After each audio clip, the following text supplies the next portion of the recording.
Halo, aku Rachel Damayanti Gulta, mahasiswi dari Prodi Ilmu Administrasi Negara. NIM-ku 20.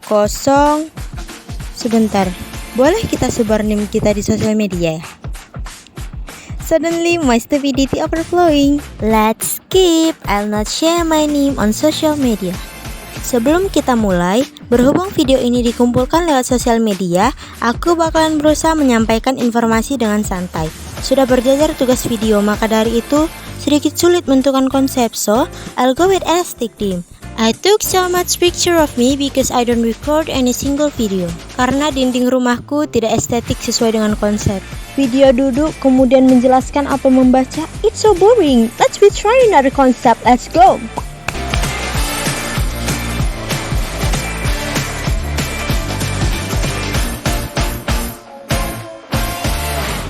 Kalau kita hubungkan antara manajemen dengan sumber daya manusia, pasti pemimpin sangat diperlukan. Karena siapa yang akan mengembangkan sumber daya manusianya jika tidak ada pemimpin?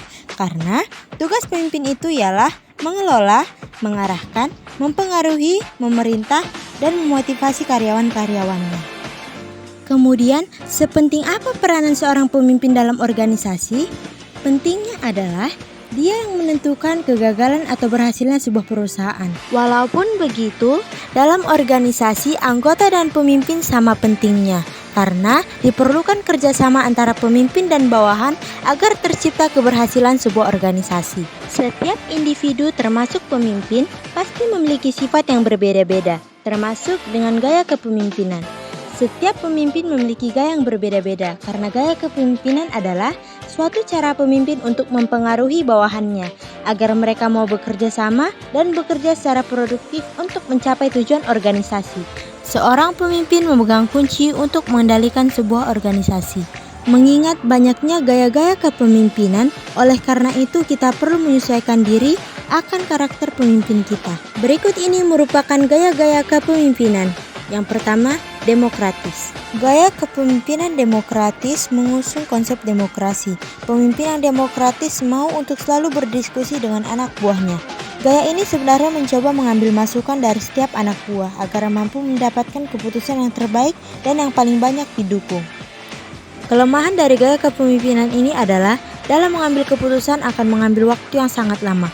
Karena pemimpin akan mengajak anggota terlebih dahulu untuk berdiskusi.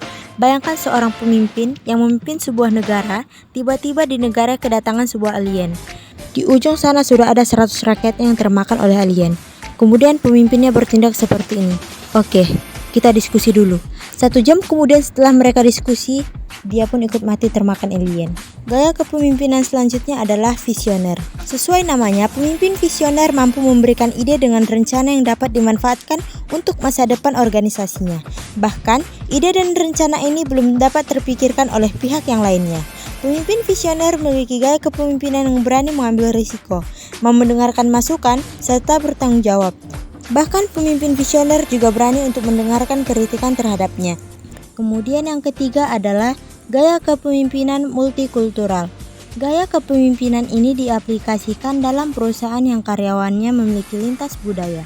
Salah satu keputusan yang bisa diambil oleh pemimpin dengan gaya multikultural adalah mau merayakan berbagai perayaan hari raya dari ragam latar belakang bersama seluruh karyawan. Dengan begitu, maka rasa kebersamaan di dalam perusahaan ini semakin kuat lagi.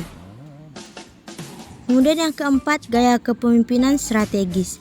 Gaya kepemimpinan strategis identik dengan tim riset karena mampu merancang pola dinamis agar sesuai perkembangan pasar. Semua keputusan yang dikeluarkan sudah didasari oleh berbagai riset sehingga menjadi lebih meyakinkan untuk dijalankan. Yang kelima, gaya kepemimpinan suportif.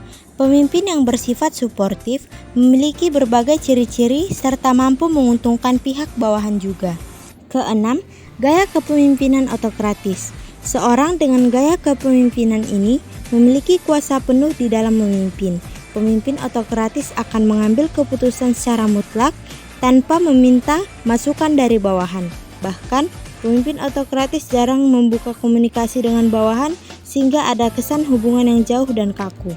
Kemudian yang ketujuh adalah gaya kepemimpinan transaksional. Seorang dengan gaya kepemimpinan transaksional berfokus pada aturan atau kontrak kerja yang telah disetujui pihak karyawan.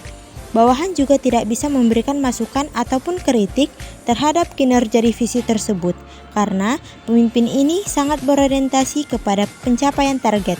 Dengan begitu, ada kinerja yang harus dicapai bawahan jika tidak mau terkena sanksi. Namun, jika memang kinerja bawahan secara optimal, maka pemimpin transaksional tidak ragu untuk memberikan reward.